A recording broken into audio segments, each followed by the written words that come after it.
Jangan khawatir, ya. Jangan banyak pikiran. Semua akan baik-baik saja. Nggak usah dipikirin, nanti juga lewat masalahnya. Santai aja, Bu. Pak, hidup bukanlah lomba lari. Jangan khawatir. Mungkin ini adalah nasihat yang paling sering kita dengar, tapi paling sulit kita lakukan. Saat pikiran kita dipenuhi tagihan yang akan datang, kesehatan yang menurun, atau ketidakpastian masa depan, kalimat "jangan khawatir" terasa seperti tensoplas untuk luka tembak. Itu tidak membantu. Itu hanya membuat kita merasa lebih bersalah karena tidak bisa berhenti khawatir. Tapi bagaimana jika ternyata Alkitab tidak hanya menyuruh kita untuk berhenti khawatir saja, tetapi juga telah memberikan sebuah ilmu rahasia yang mampu mengubah energi kecemasan itu menjadi kekuatan. Dan ilmu itu tersembunyi di dalam salah satu pasal paling berkuasa di Alkitab yang sering disebut sebagai doa prajuritnya orang Kristen, Mazmur 91. Kebanyakan dari kita membaca Mazmur 91 sebagai daftar janji perlindungan yang indah. Tapi hari ini kita akan membongkarnya sebagai sebuah buku panduan praktis. Ini bukan tentang menekan rasa cemas, tetapi tentang menyalurkannya menjadi tindakan iman yang spesifik. Mari kita ungkap 3 rahasia dahsyat dari Mazmur 91 yang akan mengubah cara Anda menghadapi kecemasan selamanya. Rahasia 1. Duduk dan bermalam. Mengubah posisi, bukan perasaan. Saat Anda cemas, apa yang pertama kali Anda lakukan? Mondar-mandir, menelpon teman, membuka media sosial? Tahukah Anda, ayat pertama Mazmur 91 justru menyuruh kita melakukan kebalikannya. Berhenti bergerak. Mazmur 91 ayat 1 tidak berkata, orang yang merasa damai atau orang yang tidak pernah takut. Ayat itu dimulai dengan sebuah tindakan posisi. Orang yang duduk dalam lindungan yang maha tinggi dan bermalam dalam naungan yang maha kuasa.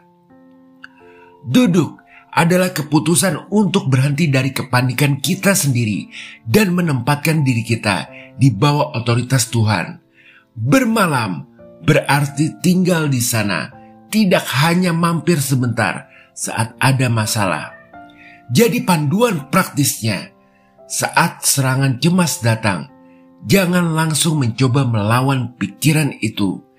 Ambil waktu 2 menit, cari tempat duduk, tutup mata Anda, dan secara sadar, bayangkan Anda sedang duduk di ruang tahta Tuhan, di bawah naungannya, ketimbang berkata, Tuhan, tolong datang, ubah menjadi deklarasi iman. Tuhan, aku sekarang duduk di hadirat-Mu. Aku memilih untuk tinggal di sini. Ini seperti saat ada badai di luar. Anda tidak berdiri di depan jendela sambil berteriak pada angin. Anda masuk ke dalam rumah, mengunci pintu, dan duduk dalam tenang.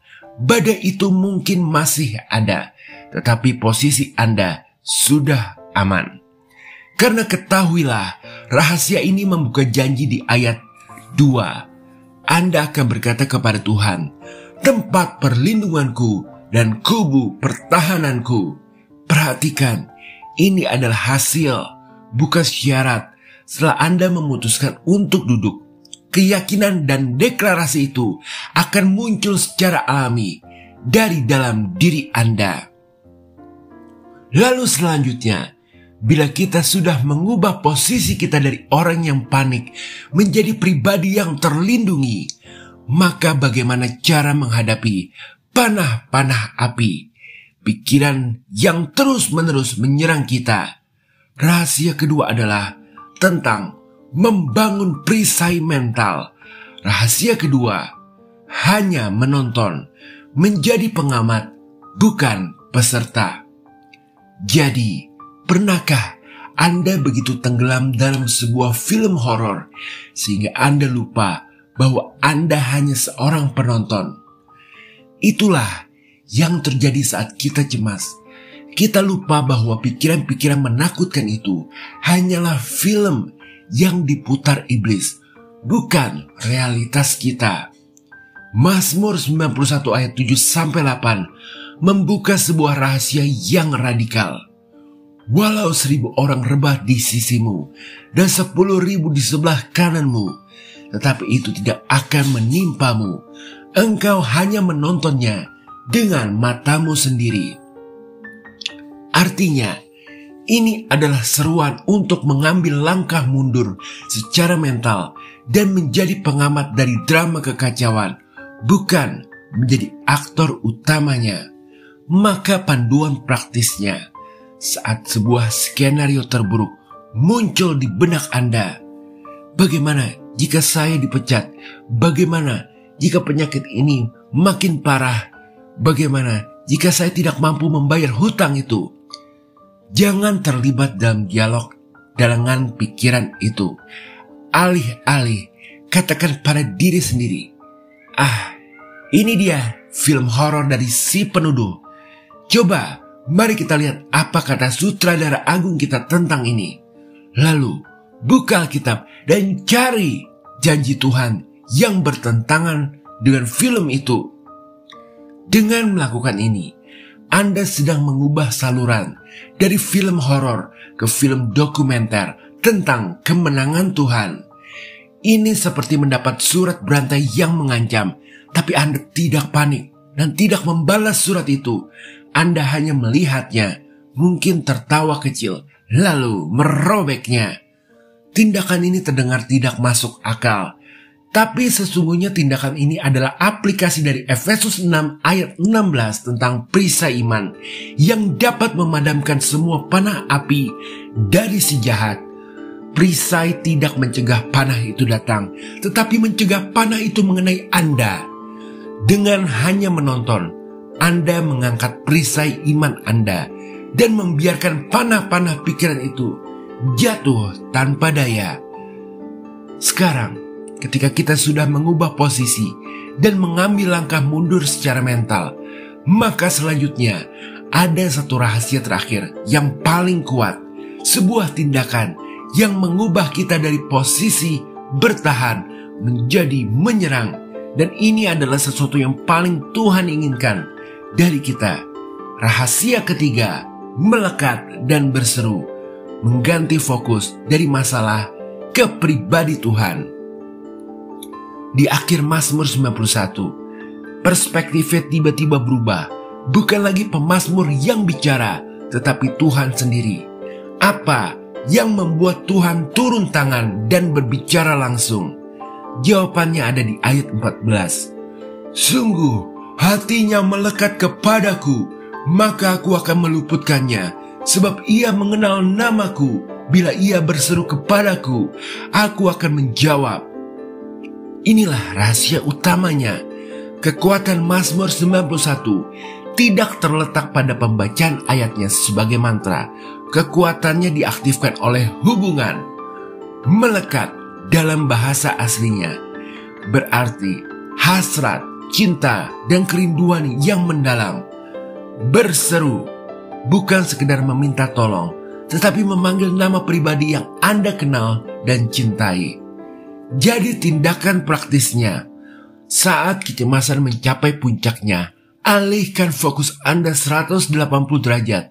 Berhentilah terobsesi dengan masalahnya dan mulailah terobsesi dengan pribadi Tuhannya. Ganti doa, Tuhan, selesaikan masalah ini, menjadi Tuhan, aku hanya mau Engkau, aku rindu hadirat-Mu. Alih-alih memikirkan 1000 hal apa yang bisa salah, pikirkanlah 1000 alasan mengapa Tuhan itu baik. Ini seperti anak kecil yang menangis karena mainannya rusak. Ia bisa terus menangis melihat mainan itu, atau ia bisa berlari ke pelukan ayahnya. Dalam pelukan ayahnya, mainan yang rusak itu tiba-tiba tidak terasa begitu penting lagi, karena sang ayah tentu bisa membelikannya lagi. Lihatlah rentetan janji yang Tuhan berikan sebagai respon atas tindakan melekat ini. Aku akan meluputkannya.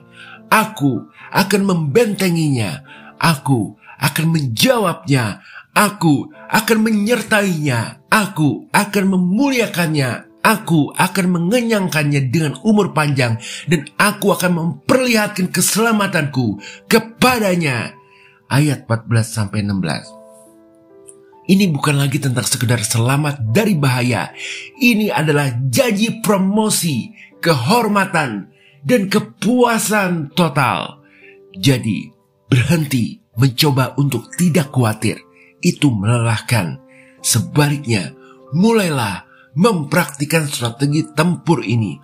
Ubah posisimu, ubah perspektif mentalmu, dan yang terpenting, ubah fokusmu. Anda akan menemukan bahwa kecemasan yang tadinya melumpuhkan Anda kini justru menjadi bahan bakar yang mendorong Anda lebih dalam ke pelukan Bapa. Dan di sanalah letak kekuatan sejati yang memberikan jalan keluar secara ajaib. Sekarang sungguh, bagaimana caranya bisa melekat kepada Tuhan? Kita sudah membahas bahwa rahasia terbesar untuk mengubah kecemasan menjadi kekuatan adalah melekat pada Tuhan. Mungkin Anda bertanya, itu terdengar bagus, tapi bagaimana cara melakukannya di tengah-tengah kesibukan dan tekanan hidup ini? Apakah saya harus berdoa 24 jam sehari? Jawabannya adalah tidak. Melekat bukanlah tentang durasi, tetapi tentang koneksi dan kesadaran. Ini tentang mengubah Tuhan dari sebuah acara menjadi musik latar yang terus berputar dalam hidup kita. Yesus menggambarkannya dengan sempurna dalam Yohanes 15 ayat 4. Tinggallah di dalam aku dan aku di dalam kamu. Sama seperti ranting tidak dapat berbuah dari dirinya sendiri kalau ia tidak tinggal pada pokok anggur. Demikian juga kamu tidak berbuah jikalau kamu tidak tinggal di dalam aku. Melekat adalah tentang menjadi ranting yang sadar bahwa seluruh hidupnya bergantung pada aliran nutrisi dari sang pokok anggur.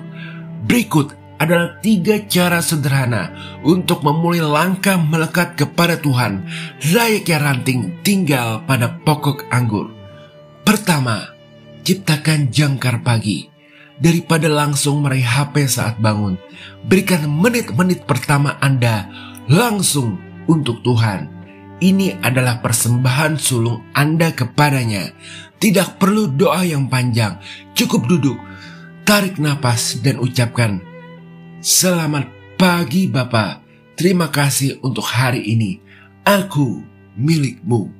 Tindakan sederhana ini mengatur arah suasana hati Anda untuk sisa hari itu.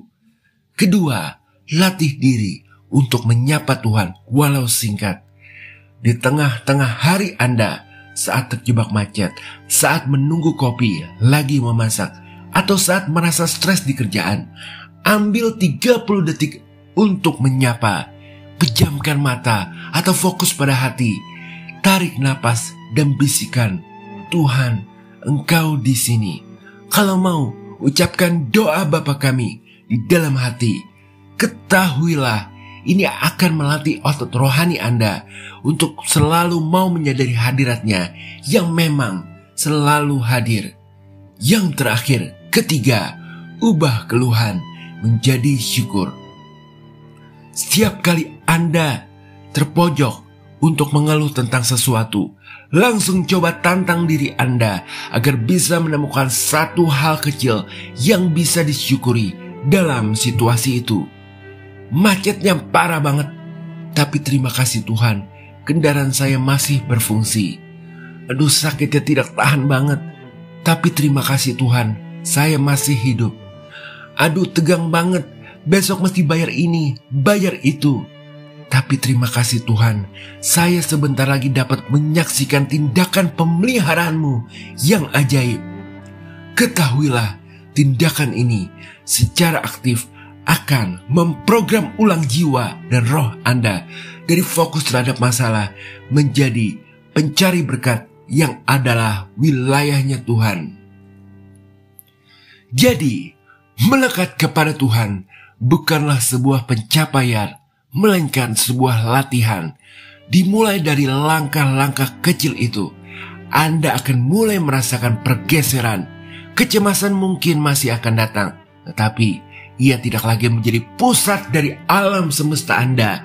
Pusatnya kini adalah pribadi yang jauh lebih besar, Tuhan semesta alam.